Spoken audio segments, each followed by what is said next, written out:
I serve with him. I'm on the trustee board at Fuller as well, and it has just been a pleasure to serve with him over this year. Look for some great changes coming down the pipe at Fuller as well. So Dr. Goatley, come and bless us this morning.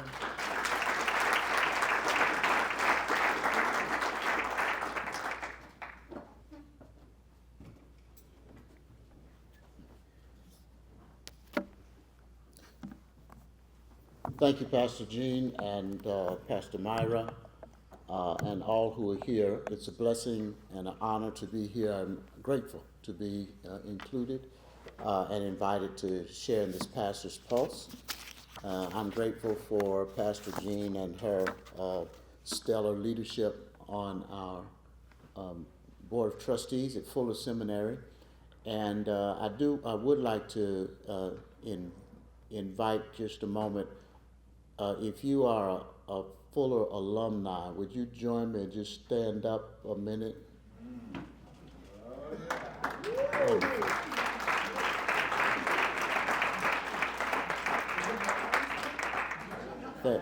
Thank you. I'm counting on y'all's prayers this morning. I didn't want to tell you that, but we are grateful for the partnership and fellowship that we enjoy with so many pastors who are here.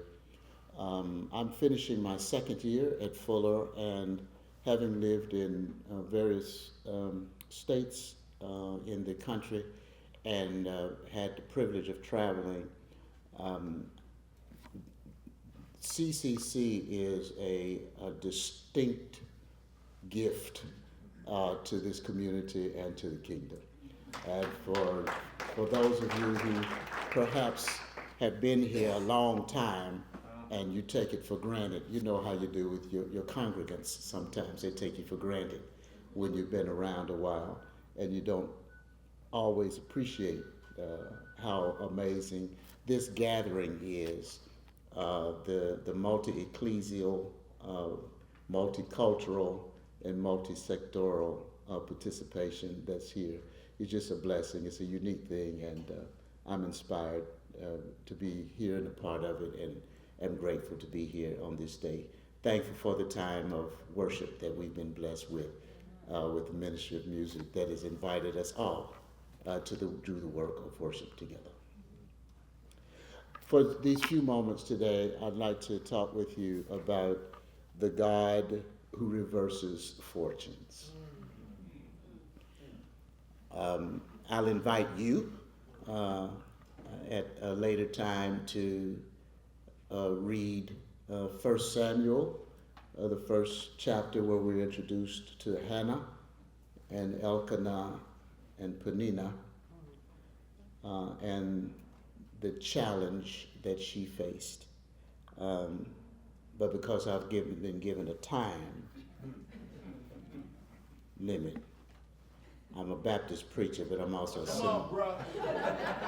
seminary president, so I live in a liminal space. Life often lands heavily on people. And while we normally want life to work according to our wishes and agreeing to our timelines, it rarely works out that way. In one case, life lands heavily on people because of what they have done. Reckless decisions, undisciplined actions, irresponsible articulations, and more can result in horrible outcomes that disrupt plans and deny dreams. We sometimes hear people referring to reaping what they sow, but thankfully we rarely really get what we actually deserve. However, some consequences do show up with vengeance against those of us who have deliberately or irresponsibly acted in destructive ways. In another case, life sometimes lands heavily on people because of the actions of others. A drunken driver, an intoxicated lover, an exploitative leader, as well as systems and structures and processes and policies, can more than inflict unimaginable pain on the innocent bystander just trying to live life day by day. It seems terribly unfair when life lands heavily on people because of the actions of others.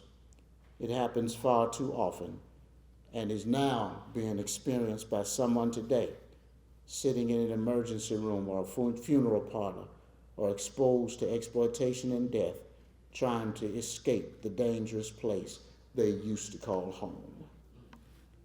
In yet another case, life can land heavily on people out of what can seem to be an unlucky draw of the hand or the apparent randomness of life.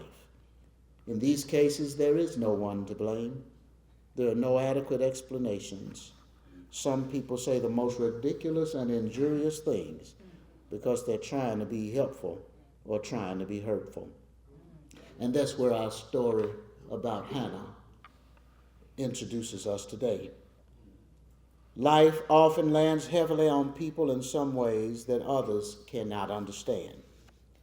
Elkanah was a man of some wealth that enabled him to make an annual pilgrimage to worship in Shiloh and bring with him his two wives, Hannah and Peninnah, along with Peninnah's sons and daughters. Peninnah had given birth to children, but Hannah had none, and this caused Hannah great distress in a society where having children was a sign of success. Elkanah tried to be helpful by giving her a double portion for the sacrifice because, as the text says, he loved her. Further trying to be helpful, but showing his absolute cluelessness about what was going on in her heart and her head, Elkanah would say, "Hannah, why are you weeping? Why don't you eat? Why are you downtrodden? Don't I mean more to you than 10 sons?" How errant in his insight he was to think that anything a man could do would fill the hole in a woman's heart. I thought I'd get more than that. I'm at CCC, I'm not at church today. While Elkanah tried to be helpful, her rival wife, Peninnah, tried to be hurtful. The text tells us that her rival kept provoking her in order to irritate her, and this went on year after year. One would like to think Peninnah might have had some amount of compassion for Hannah, knowing the meaning of motherhood in that culture. I suppose, however, that was asking too much of Peninnah, given the fact that Elkanah is said to love Hannah. It says nothing about that with Peninnah. In response to Hannah's deep pain, one tried to be helpful and failed. The other tried to be hurtful and succeeded. This happens far too often in people's lives over time today. Something lands heavily in my life. My stress and distress are with me every day. Perhaps Billie Holiday said it best. "Good morning, heartache, you old gloomy sight. Good morning, heartache. I thought we said goodbye last night. I turned and tossed until it seemed you were gone, but there you are with the dawn." When life lands heavily on people in ways that others cannot understand, we can pour our souls and offer ourselves to the God who is able to turn things around. Hannah had lived with this hole in her heart so long that it was clear that neither Elkanah nor Peninnah could offer help. So this year, when she went to worship the Lord at Shiloh, she took a burden to the Lord in prayer. Out of great distress, Hannah poured out her soul to the Lord. In her deep anguish, the text says, Hannah prayed to the Lord, weeping bitterly. I don't know if you've ever been in deep anguish and had to pour out your soul before the Lord, or if you've witnessed somebody else. It's very different than a poised posture of prayer. It's akin to emptying a full jug of liquid all at once. You may be aiming at the cup, but if the jug is full and you pour it out fast, the liquid will splash everywhere. Such is the case for many when life has landed heavily in their lives. They've held it together as long as they could, but they could not hold it any longer. And it spills out. The pain, petition all at once. Some look on with amazement, some look away in embarrassment, and unfortunately, some of us priests look on with judgment.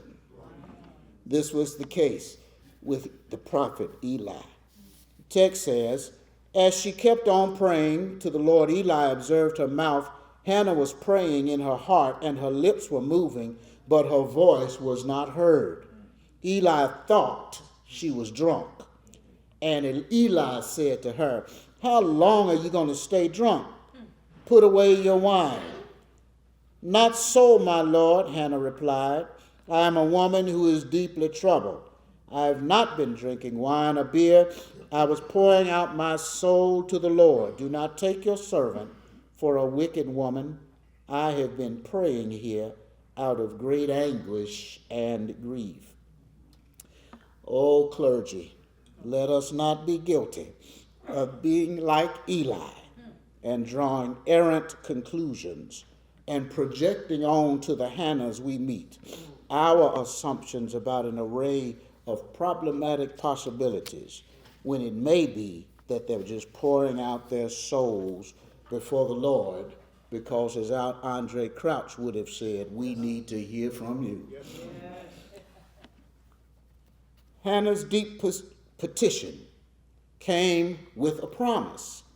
This is different from many of the prayers we pray. We often ask the Lord to do something for us that will stay with us. Hannah's prayer was a plea to the Lord that came with an incredible promise.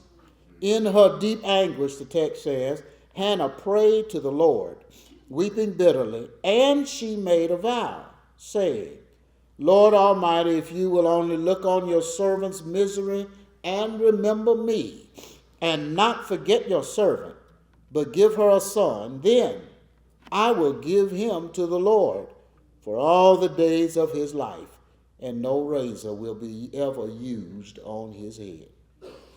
Hannah's prayer and vow was not an effort to bargain with God. Her prayer and vow was to ask for the Lord's blessing with a concomitant commitment of surrender. She would present her son to the Lord for all the days of his life. It was not uncommon for one to take a vow of submission for a period of time, but to give the child to the Lord for all the days of his life was complete surrender. So we may be tempted to pour out our hearts to the Lord for our relief and our release. But can we get to the place where we ask for the Lord's blessing and at that same time promise to return that blessing back to the Lord? This was a decisive move on Hannah's part. If Hannah had been able to bear a child in the normal progression of things, this child may have been another successful farmer, just like his daddy, in the hill country of Ephraim. But the pain of her life brought her to the point of petitioning the Lord for the blessing of a son, with the promise to return the boy to the Lord for the service for the rest of his life. Because of her pain and her prayer and her promise, Samuel was born. And he became the last of the major prophets and anointed Israel's first two kings. Look at what happens when we surrender ourselves to the Lord. The Lord can take our distress and bring unimaginable blessing through us to others.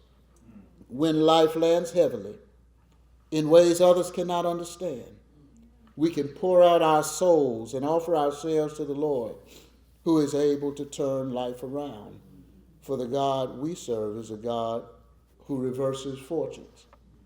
Somebody is wondering, in the season of Advent, why is he talking about Hannah and Samuel? Because I want Hannah's story to point to Mary's song in Luke chapter 1, beginning at 46. And Mary said, My soul glorifies the Lord, and my spirit rejoices in God my Savior. For he has been mindful of the humble state of his servant. From now on, all generations, Mary said, will call me blessed. For the Mighty One has done great things for me. Holy is his name. His mercy extends to those who fear him from generation to generation. He has performed mighty deeds with his arm. He has scattered those who are proud in their inmost thoughts. He has brought down rulers from their thrones, but has lifted up the humble. He has filled the hungry with good things, but he has sent the rich away empty. He has helped his servant Israel, remembering to be merciful to Abraham and his descendants forever, just as he promised our ancestors. We do serve at this Advent season a God who reverses fortunes. Blessed be the name of the Lord.